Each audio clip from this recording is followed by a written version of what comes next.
Yo, what's going on, everybody? You're watching Giants Now by Chat Sports. I am your host, Marshall Green. Appreciate everybody for stopping by. We're going to take a look back at the Week 3 win over the Cleveland Browns. I'm going to give you my biggest winners and players that I thought fell short of expectations, a.k.a. my biggest losers from that win. But first, if you're still riding high off the Giants' first win of the season, go ahead and hit that thumbs up icon for me. I'm pumped up about it. Look, I know there's a lot of chitter chatter, blah, blah, blah, blah, blah. It's a W, and that's all that matters. If you're enjoying it, hit that thumbs up icon.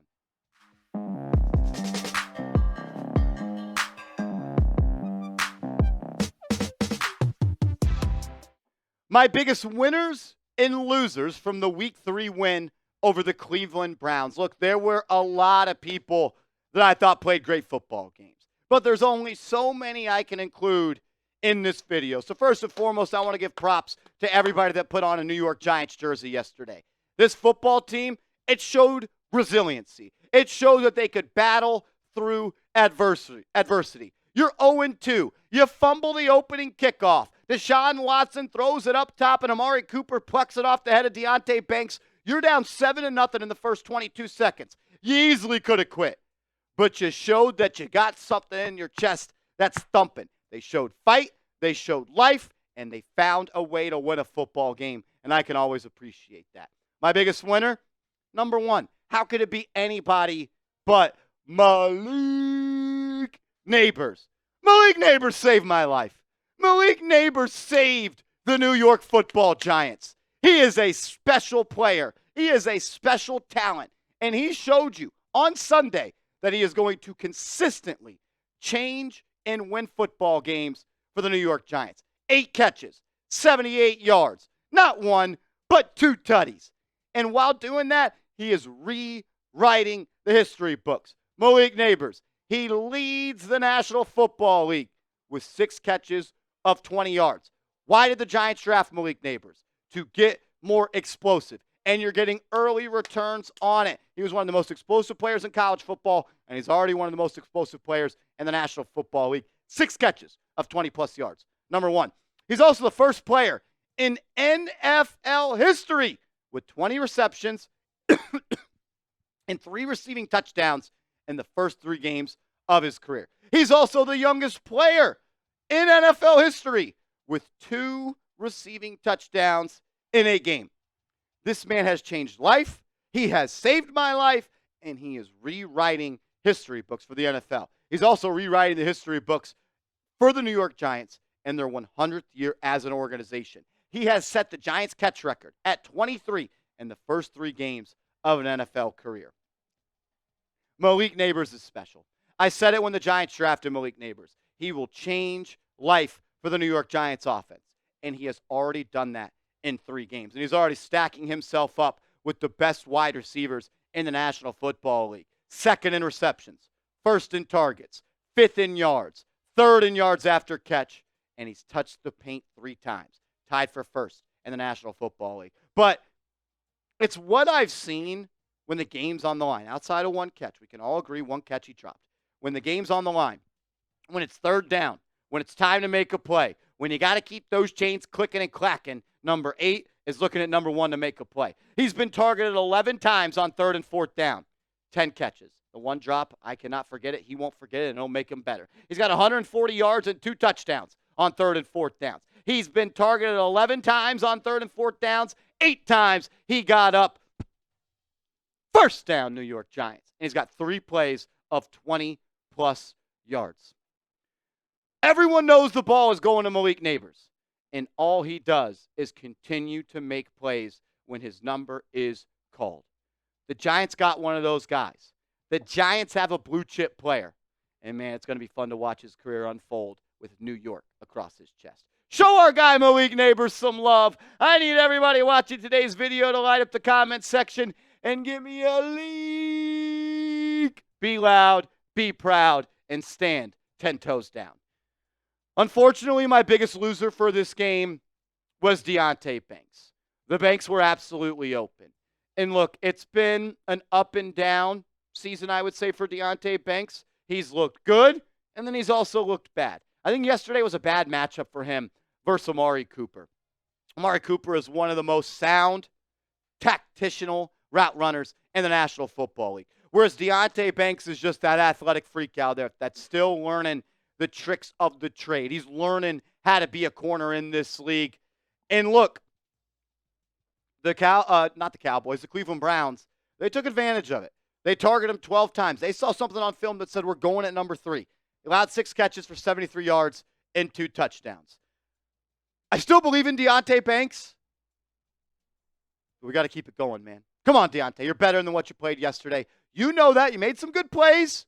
But the Giants need you to be better. You were drafted in the first round. The Giants gave up multiple picks to move up one spot to get you. We're counting on you. We need you to be a little bit better. Another winner for me was the first half performance from Daniel Jones. The first half performance from Daniel Jones was the best half of football I have seen number 8 play since he won the wild card game in the playoffs of 2022-2023 against the Minnesota Vikings. He was awesome yesterday in that first half. Outside of one play where he threw an interception and the Giants got bailed out on a phantom roughing the passer play. But we don't have to talk about that today. But I do remember that, and I don't think anyone should forget it. 17-19, 178 yards and 2 tutties. If you could tell me that Daniel Jones is going to throw for 178 yards and 2 touchdowns every single first half, I would sign up for that every single day of the week. But the facts are the facts. In the second half, he left a lot of points and a lot of yards and first downs and food on the table. He was 7 of 15 for 58 yards in the second half. Missed Malik Nabers wide open for a touchdown. But in the first half, I thought he played really good. I thought he was awesome. Both those touchdown throws to Malik Nabers were seeds. The one where he throws to the back left corner to Malik Nabers, he is staring Myles Garrett down the barrel, knowing 95's about to go clean his clock. Stood in there, throw a ball on the top shelf where only his guy could get it. Malik Nabers went up there, catch, toe drag, swag, touchdown New York Giants. What about when Malik Nabers creep behind the second level of the defense? Jones is staring down Wan'Dale Robinson in the front pylon, moving that defense with those big old eyes, layers the football in between 3 defenders. Touchdown, Malik Nabers. He was awesome in the first half. Second half, he left food on the table. And this is good because that means Daniel Jones can be better. That third quarter play where the Giants went empty and they ran that slot fade action on the right slot for Malik Nabers, he cooked Greg Newsome. You got to put the ball on the money. Malik Nabers would have had a hat trick in Cleveland. He would have been dancing in the end zone and added in this game another 6 points to the scoreboard, and the game would have been out of reach. You can't miss that throw. You can't skip slants to Wan'Dale Robinson. You can't check it down when they're blitzing 3 on 3rd and 14 on your first read. Pro Football Focus wasn't nice to Daniel Jones yesterday. Second worst Pro Football Focus grade of all quarterbacks. 0 big-time throws. 1 turnover-worthy play. I think that should have been 2. Average depth of target. That's not right. Average depth of target was like 5.8 or something like that. So Daniel Jones, look, he could be better. And that's encouraging because I think what we saw in that first half can be done all the time. It's not like the Giants asked him to do anything crazy in that first half. Get the ball out on time, get the ball out on target, and gosh dang it, when you don't know what to do, F it, Malik Nabers down there somewhere. He was great in the first half. I thought he left some meat on the bone in the second half. And if the Giants are going to beat the Dallas Cowboys, if the Giants are going to get to 2-2, if the Giants are going to get potentially to the second spot in the NFC East this Thursday night, you need that first half Daniel Jones for all 60 minutes. You can't take your foot off the gas. You need 60 minutes of Daniel Jones playing elite football versus the Dallas Cowboys.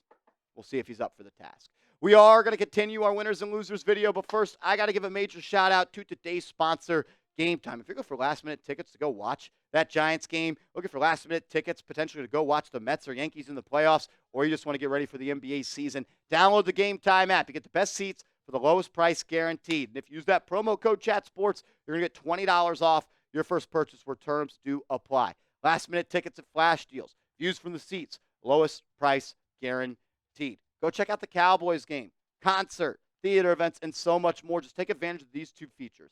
The all-in pricing. That way the price you see is the price you pay. No hidden fees when you get to checkout. And the Game Time picks, making it your feed look so much easier to go watch your favorite teams play. Download the Game Time app. Create an account. Use the promo code CHATSPORTS, CHATSPORTS, for $20 off your first purchase where terms do apply. What time is it? It is game time. Outside of Malik Nabers, the biggest winner of this football game was Shane Bowen and the pass rush. We were all very critical of the way the Giants played defense, the process of their defense in week 1. Anybody with a set of eyes saw week 2, the way the Giants played defense was a problem. And you know what they did? They corrected their own mistakes. And Shane Bowen did what he had to do, even though he didn't want to go out and go get a W. This Giants pass rush was unbelievable. 36 pressures, 20 QB hurries, 8 sacks, and 6 QB hits. The best part of it, everybody got involved on the action. We got 10 players on screen right now that all had at least 2 pressures. Azeez Ojulari kicked butt yesterday. I love Azeez Ojulari. I believe in him, man. 51's a stud. You just got to stay healthy. Dexter Lawrence is the best interior defensive lineman in football. Elijah Chapman got in on the action. Micah McFadden did what he did best, and he played downhill. Jason Pinnock picked up his 3rd sack of the season. Bobby Okereke made plays. And Brian Burns showed why you gave up $150 million and a second-round pick to go trade for somebody. Because when you get beat on 4th and inches and they drop back on 1st and 10, zero's coming off the edge, and you better hold on to that football, Deshaun Watson, or it's going to be a strip sack. Thibodeau was solid. Simmons had his opportunities. And even Raheem Nunez, Nacho Roches made a couple of plays. I think I've said this 500 million and a half times through the offseason. If the Giants are going to consistently win football games, if the Giants are going to be a team that competes in the NFC East, if the Giants want to play in meaningful football games when the weather gets cold outside, you need to dominate the game in the trenches. You got to win the line of scrimmage, and your pass rush has to dominate. $150 million in a second-round pick for Brian Burns. $90 million in a first-round pick for Dexter Lawrence. You picked Kayvon Thibodeau 5th overall. Second-round pick for Azeez Ojulari. Those guys got to win you the football game, and they did that yesterday. Hats off to those guys. Shane Bowen, you coached your tail off. Hell of a game plan. Another loser from yesterday's game, and I hate doing this because I love me some Devin Singletary. But, man, hold on to the football. You damn near cost the Giants the game in week 2. A lot of reasons the Giants won that game, but if you keep it tight, the Giants probably win that game. Call Tiki Barber. High and tight. Hold on to the football, Devin Singletary, because you have been so good. Devin Singletary has been amazing. But if you can't tote that rock, if you can't keep it high and tight, and you keep coughing it up, Giants aren't going to win many football games. He's been so damn good, but you can't fumble the football. 2 weeks in a row, Devin Singletary has fumbled the football, and it takes away how good he's been. He's forced the 2nd most missed tackles in the NFL. He has the 7th most yards after contact. He's got tied for 9th most 10-plus yard runs, tied for 7th most 15-plus yard runs, and he has the best elusive rating in the National Football League. But none of that matters if you fumble 2 times in 3 games. You got to hold on to the football. He's not a loser because he's not talented. He's not a loser because he did not perform. He's going to hold on to that football. And he's got to do that if the Giants want to stack W's. Another loser, and this one I'm not worried about at all. He had his first bad game in God knows how long. Andrew Thomas. I didn't even want to talk about this on today's show. But, man, Andrew Thomas was really bad yesterday. His PFF grade was a 42. His pass blocking grade was a 14.7. He allowed 8 pressures and 3 QB hits. It was tough. Look, you're going up against Myles Garrett, and that dude is a beast. Myles Garrett's one of the best pass rushers of this generation. But Andrew Thomas should be able to go toe-to-toe, and he shouldn't get his butt whipped like he did against Myles Garrett, who was hurt. I'm not worried about 78 at all. But I got to be fair, and I got to call a spade a spade. He didn't play a good football game. He got beat consistently, and that unfortunately gets him on today's show as a loser. But I can't wait to talk about how he's a winner on Thursday night because he's going to stonewall Micah Parsons. And DeMarcus Lawrence isn't going to do what he always does against the New York Giants. I love Andrew Thomas. I wouldn't want any other left tackle on my football team. But he knows it.